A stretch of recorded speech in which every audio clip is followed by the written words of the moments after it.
नमस्कार, मैं हूं प्रवीण और मेरे साथ भारतीय पहलवान दीपक पुनिया हैं जो एशिया कुश्ती चैंपियनशिप में सिल्वर मेडल देश के नाम कर चुके हैं और देश का नाम रोशन कर रहे हैं पूरी दुनिया में।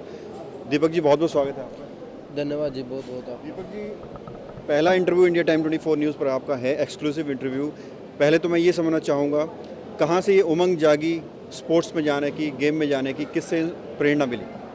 देखो जी, मेरा बिल्कुल बचपन से ही मतलब 5-6 साल के थे तब से मतलब अखाड़े में, गांव में जो अखाड़ा है तो हमारे गांव में काफ़ी अखाड़े हैं, 5-6 अखाड़े हैं। तो वहाँ पे बहुत कुश्ती का शौक़ था।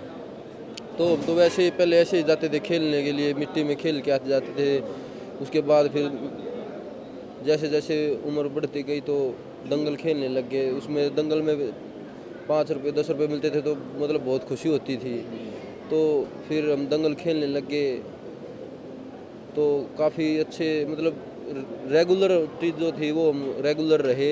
उसके बाद हम फिर दिल्ली आ गए थे 2014-15 में। तो फिर हमने मिट्टी के जो दंगल थे वो हमने छोड़ दिए थे और अपना पूरा फोकस ये था कि मैट पे ही अपना जो भी करेंगे मैट पे करेंगे और बाहर इंटरनेशनल टूर्नामेंट खेलेंगे और देश के लिए मेडल जीतेंगे। फिर हमारा यही फोकस था कि यही टारगेट था कि ओलंपिक का जो सपना है, हम ओलंपिक क्वालिफाई भी हुआ। फिर बस थोड़ी चूक के कारण मेडल रह गया हमारा। तो अभी देखो अगले 24 की तैयारी कर रहे हैं सर। अच्छे लंबे सफ़र में सबसे ज़्यादा सहयोग किसका रहा, सपोर्ट किसकी मिली सबसे ज़्यादा? देखो जी, इतने लंबे सफ़र में मतलब ये नहीं है कि मेरी अकेले की मेहनत है, वो काफ़ी कोचेज़ की है, हमारे जो फिजियो स्टाफ है उनकी है, माता पिता की है। क्योंकि वो भी पिताजी हर रोज़ गांव से दिल्ली दूध लेके आते हैं, हमारे खाना बना के लाते हैं। तो मतलब ये नहीं है कि मेरी अकेले की मेहनत है, तो पूरी टीम है जो हमारी, उसकी पूरी टीम की मेहनत है हमारे।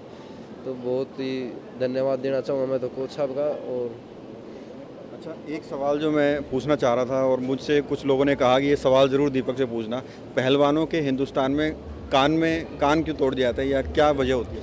देखो जी, ये तोड़े नहीं जाते, ये अपने आप टूट जाते हैं। कुश्ती लड़ते हैं, कहीं घुटना लग जाता है, कहीं ये कोहनी लग जाती है, कहीं ये लग जाता है, ये लगते हैं ऐसे ऐसे। तो ये कान तोड़े नहीं जाते, ये अपने आप टूट जाते हैं।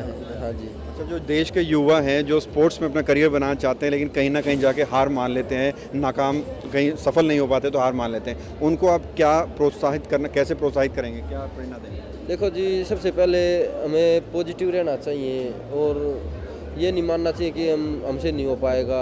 ये सबसे गलत सोच है हमारी कि हमसे नहीं हो पाएगा। और अपना एक टारगेट लेके चलना चाहिए। सबसे पहले तो देखो, अपना जो डिसिप्लिन है, डिसिप्लिन सबसे पहले डिसिप्लिन ज़रूरी है। उसके बाद डिसिप्लिन होने के बाद फिर ऐसी कोई समस्या दिक्कत नहीं आएगी और हम पॉजिटिव रहेंगे तो सब अच्छा होगा।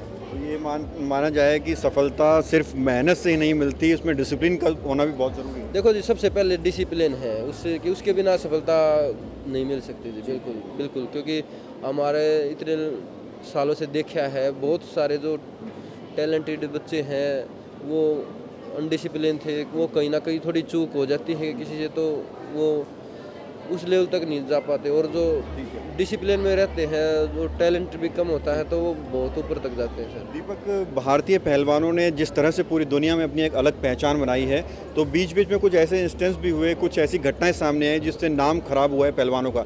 जैसे सुशील का मामला कुछ दिनों पहले सामने आया था, उनका जो है नाम आया था और फिर जेल जाना पड़ा उन्हें, उस पर आप क्या कहेंगे?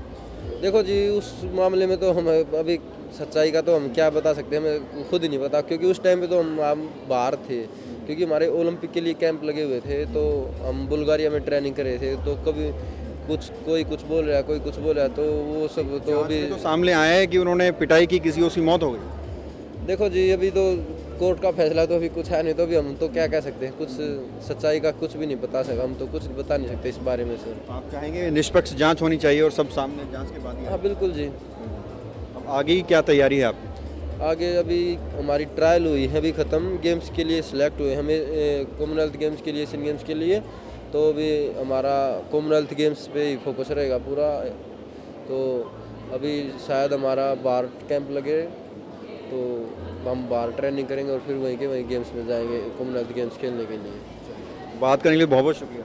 Thank you sir, thank you. तो ये थे मेरे साथ दीपक पुनिया, जिन्होंने अपनी लाइफ के बारे में डिस्कस किया और वो बातें बताई शायद जो आप जानना चाहते हो, और देश का नाम लगातार रोशन कर रहे हैं। कैमरा जर्नलिस्ट संदीप के साथ प्रवीण, इंडिया टाइम 24। खबरों से खबरदार रहने के लिए चैनल को सब्सक्राइब करें और प्रेस करें बेल आइकन।